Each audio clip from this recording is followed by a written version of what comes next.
It's no secret that history repeats itself. And when it comes to the stock market, investors will do whatever mental gymnastics they need to convince themselves that this time, it's different. In fact, legendary investor Sir John Templeton, who averaged 15% annual growth for 38 years, called those the four most expensive words in the English language.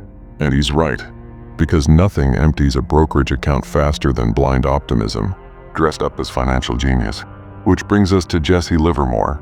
Jesse Livermore, considered a pioneer of speculative trading in the markets, was the basis for the main character in the best-selling book Reminiscences of a Stock Operator. He is most well known for making his fortunes by shorting markets during crashes. He once said, "There's nothing new in Wall Street.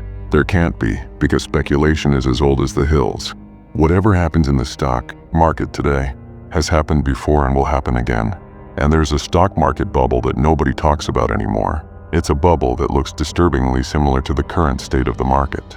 I'm not talking about the dot-com bubble of the early 2000s or the 2008 financial crisis. I'm talking about a bubble you probably have never heard of. It was a bubble that when it popped, the damage was ugly. The market crashed 50%. Many of the world's largest companies lost 60 to 80% of their value. Inflation surged from 3% to 11%, and the market didn't fully recover for 8 years. I'm talking about the Nifty 50 bubble of the early 1970s. The story starts in the late 1960s. The United States had just ridden a 20-year economic sugar high following World War II. Factories were booming. Suburbs were popping up out of nowhere like acne on a teenager. And Americans thought the country was invincible. Why wouldn't they?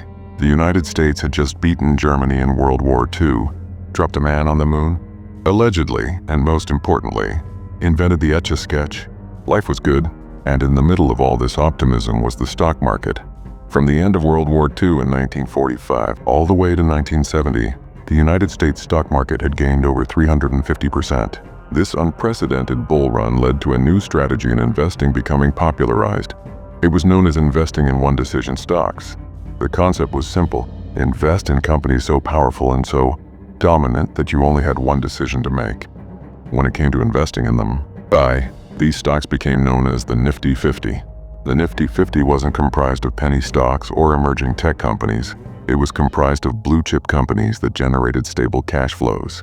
Companies like Coca-Cola, American Express, McDonald's, and various other household names. Investors saw these companies as bulletproof, and because of this, the idea of ever selling any of these stocks was considered crazy. Here's the thing about investing. If something sounds like a no-brainer investment with zero downside, it's almost always a financial grenade with the pin already pulled. And that was exactly the case here. By the early 1970s, the Nifty 50 stocks weren't just expensive, they were priced like gravity didn't affect Wall Street. The average PE ratio for the overall market at the time was a humble 15, respectable, normal, the kind of number you could bring home to your parents. But the never-sell mentality around the Nifty 50 turned their valuations into numbers you only see in a fairy tale. Coca-Cola was trading at 46 times earnings, Xerox 49 times earnings, McDonald's 86 times earnings, Polaroid 90 times earnings, and the list just keeps going. On average, the Nifty 50 stocks were trading at a jaw-dropping 42 times earnings. And it doesn't stop there. At the peak, the top 5 Nifty 50 stocks made up around a quarter of the entire market, and collectively, the entire Nifty 50 group made up roughly 45% of the total United States stock market.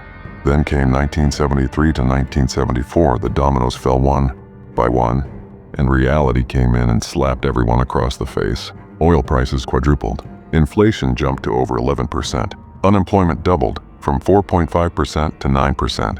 And President Nixon effectively ended the gold standard for good. This led to the stock market plunging 50% between 1973 and 1974, marking the worst bear market since the Great Depression.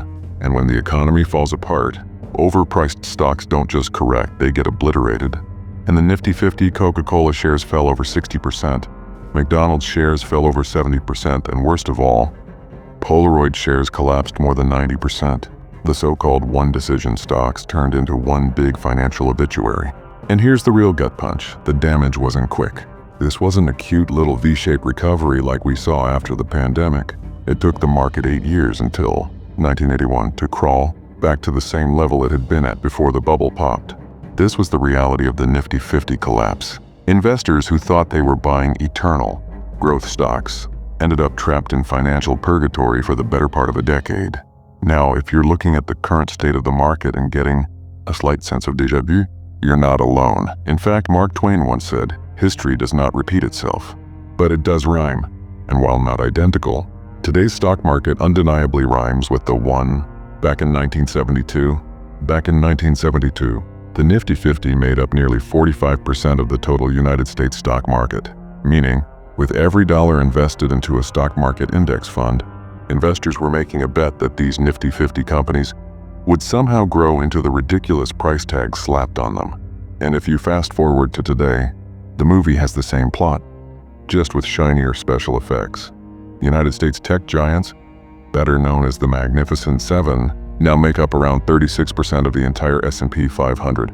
That's right, 7 companies, Microsoft, Apple, Google, Amazon, Meta, Tesla, and Nvidia, carry the weight of the entire stock market. If that feels eerily familiar to the level of concentration we saw with the Nifty 50 companies, it's because it is. Yes, the Magnificent Seven are innovative. Yes, they dominate their industries. But so did Xerox, so did Polaroid, and so did Avon Products back in 1972. The Magnificent Seven have become the modern echo of the one-decision stocks that dominated back in 1972. When it comes to the Mag 7, investors are acting as if there's only one decision to make when it comes to investing in them. So what about the valuations of these modern-day tech giants? Surely they're priced fairly, right? Well, not at all. Let's just say they're also priced like gravity doesn't affect them.